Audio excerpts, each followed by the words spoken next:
ભાવનગર શહેરના રૂવાખાર વિસ્તારમાં આવેલ દરિયાઈ બીચ ખાતે પ્લાસ્ટિક મુક્ત દરિયાઈ બીચ અભિયાન અંતર્ગત વિશાળ પાયે સફાઈ અભિયાન હાથ ધરવામાં આવ્યું હતું। કેન્દ્રીય રાજ્યમંત્રી તેમજ ભાવનગરના સાંસદ નીમુબેન બાંભણિયાની પ્રેરણાથી યોજાયેલ આ અભિયાનમાં રૂવા ગામના દરિયાઈ બીચ પર એકત્રિત થયેલ પ્લાસ્ટિક કચરાને દૂર કરવામાં આવ્યો હતો। આ સફાઈ અભિયાનમાં રાજકીય તેમજ સામાજિક આગેવાનો, સ્વયંસેવકો, સ્થાનિક ગ્રામજનો અને યુવાનો મોટી સંખ્યામાં જોડાયા હતા।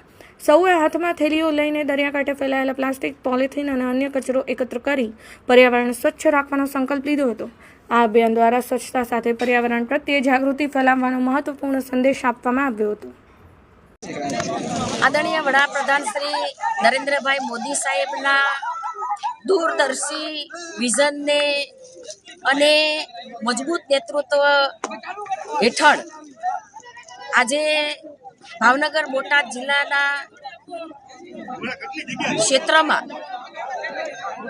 દરિયાઈ બીચ પ્લાસ્ટિક મુક્ત બને એના માટે એક અભિયાન ચલાવ્યું છે। જે અભિયાન લગભગ આ 7 મહિનાથી દર મહિનાના છેલ્લા રવિવારે એ સંપૂર્ણ કર્યું છે। દરિયાઈ બીચ આપણા પ્લાસ્ટિક મુક્ત રહે, પર્યાવરણનું સંરક્ષણ થાય અને દરિયાઈ જીવનું સંરક્ષણ થાય તે હેતુથી આદરણીય પ્રધાનમંત્રી શ્રી નરેન્દ્રભાઈ મોદી સાહેબે આહવાન કરેલું અને એ આહવાનને લઈને આજે અમે આ રૂવાના જે દરિયાઈ બીચ છે ત્યાં અમે લોકો સૌ આ સફાઈ કરવા માટે આવ્યા છીએ। આ રૂવાના દરિયાઈ બીચમાં અનેક ક્રિકેટ ટીમો જે ક્રિકેટ રમી રહી છે। આ ક્રિકેટ ટીમના લીડર અને તેમની ટીમ પણ આજે દરિયાઈ બીચ પ્લાસ્ટિક મુક્ત બને એના માટે પ્રતિજ્ઞા લીધી છે।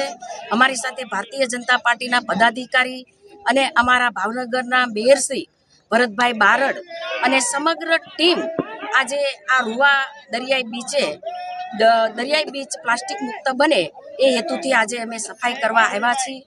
લોકોમાં એક આ જન આંદોલન બને અને એના માટે સૌ અહીંયા ક્રિકેટની ટીમો પણ અમને સહકાર આપી રહી છે અને ક્રિકેટની ટીમના લોકો પણ, ખેલાડીઓ પણ આજે આ પ્રતિજ્ઞા લઈ રહ્યા છે અને સફાઈ અભિયાનમાં જોડાઈ રહ્યા છે।